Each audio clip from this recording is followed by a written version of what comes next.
Olá, tudo bem? Eu queria compartilhar com você uma leitura de um pequeno trecho de um livro muito bacana para a gente refletir sobre a saliva, porque eu tenho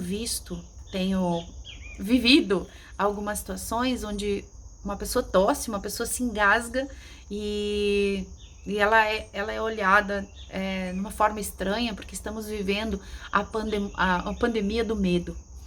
Então, eu queria dizer para você ressignificar a questão da saliva, não que a gente não tenha proteção em relação a ela nesse momento que vivemos, mas da sacralidade da saliva. Então, eu peço permissão para ler para você esse pequeno trecho de um dos muitos livros que eu li, mas que eu achei interessante compartilhar. Na umidade interior da boca, a saliva é uma espécie de sêmen da palavra. Ela tem como a água uma simbologia antinômica. Une e dissolve os alimentos. Pode curar ou corromper, suavizar ou insultar violentamente, como quando se transforma em cuspe. O órgão da saliva é a língua, como na relação entre a lágrima e os olhos. A língua, como um pequeno leme, governa a nossa embarcação.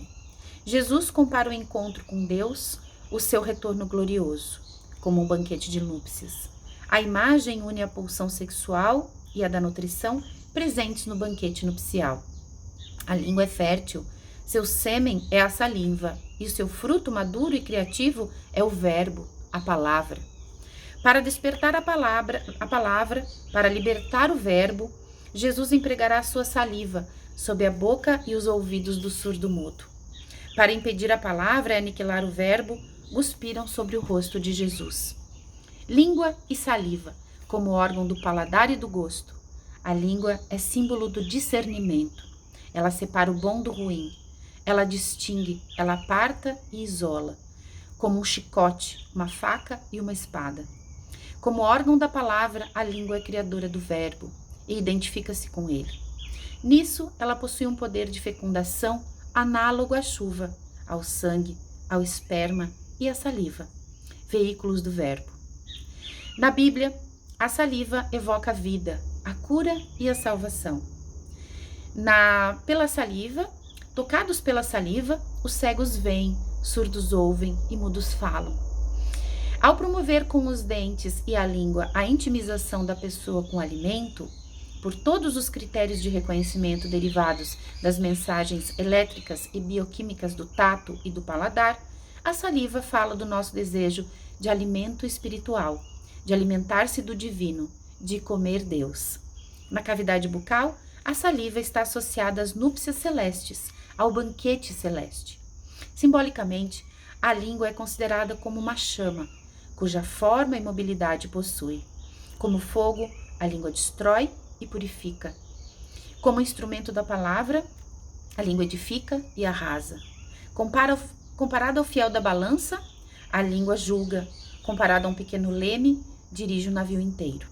A língua é como o fogo, o único animal que ninguém consegue dominar. São mais de 200 citações sobre a língua no texto bíblico. Na maioria das vezes, o termo refere-se ao órgão da palavra e por metonímia, significa a própria palavra. Em hebraico, a língua é lashon. Dessa palavra derivam outras como calúnia e difamação, lashon. Quando a palavra língua é empregada sem qualificativo, em geral designa a má língua. Na tradição judaica, junto com o assassinato, a idolatria e o impudor, a má língua forma as 4 pragas pervertedoras do mundo. A saliva é muito mais do que simplesmente um líquido transparente e insípido, segregado pelas glândulas salivares na base da língua. Ela é antisséptica, serve para fluidificar os alimentos, facilitar sua ingestão e digestão. A qualidade e a quantidade da saliva variam constantemente em função do ingerido e do contexto físico e psíquico da pessoa, mesmo na ausência de ingestão. Deglute-se uma média de 1.400 vezes ou mais por dia. Apenas uma parte dessa saliva destina-se para o alimento e a ingestão no estômago e nos intestinos. A emissão da saliva de uma pessoa ao longo de toda uma vida seria suficiente para encher uma piscina de tamanho médio. Qualquer alteração na saliva, excessivamente ácida ou alcalina, termina por afetar o resto do corpo, pois desorganiza o suco gástrico, provoca perturbações digestivas, gera mal-estar, azia, indigestão, gastrite e até úlcera. Associada aos alimentos, a saliva serve para uni-lo e dissolvê-los. Pode curar ou corromper, suavizar ou ofender. Ofender e insultar violentamente quando se cospe em alguém. Cuspir no rosto é um gesto grave com consequências na tradição judaica. Quem cospe em alguém não foi capaz de reter sua ira, seu ódio, e transforma sua saliva luminosa em cuspe, em não luz. Na Bíblia, cuspir no rosto de alguém é uma suprema vergonha, punida de lepra, doença de pele, adequada a um homem de vestimentas de pele, um homem não circunciso, um homem prepúcio. Em termos homonímicos, saliva e salivação lembram sal e salvação. Elas falam do desejo de alimentação espiritual, de um saber que é sabor e sabedoria, de comer Deus, de alimentar-se do divino e saboreá-lo. A sabedoria leva a falar com sabor, com um sabor indestrutível, como o do sal. O ser harmonizado controla sua língua e sabe temperar suas palavras. Como ensina o apóstolo Paulo, que os vossos dizeres sejam sempre de graça, temperados de sal, com a arte de responder a cada um como convém. O livro de Eclesiástico adverte: a palavra mostra o coração do homem. Não elogies a ninguém antes de ouvi-lo falar, pois é no falar que o homem se revela. Queridos, eu deixo aqui então esse pequeno texto para reflexão, para que a gente, nesse momento em que nós estamos amaldiçoando a saliva alheia, porque ela poderia ser transportadora do vírus, coronavírus, que a gente abençoe, né? Ao invés de amaldiçoar, que a gente abençoe.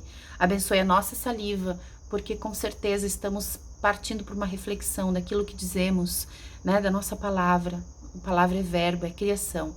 O que você está dizendo para si? O que você está dizendo para os teus filhos? O que você está dizendo para o teu cônjuge? O que você manifesta na internet? Que hoje todos têm o direito de manifestar os seus pensamentos, muitas vezes atacando pessoas violentamente. Então, que isso sirva de reflexão nesse dia de hoje e que a gente possa abençoar a nossa saliva e a saliva do próximo. Um grande beijo e a gente se vê.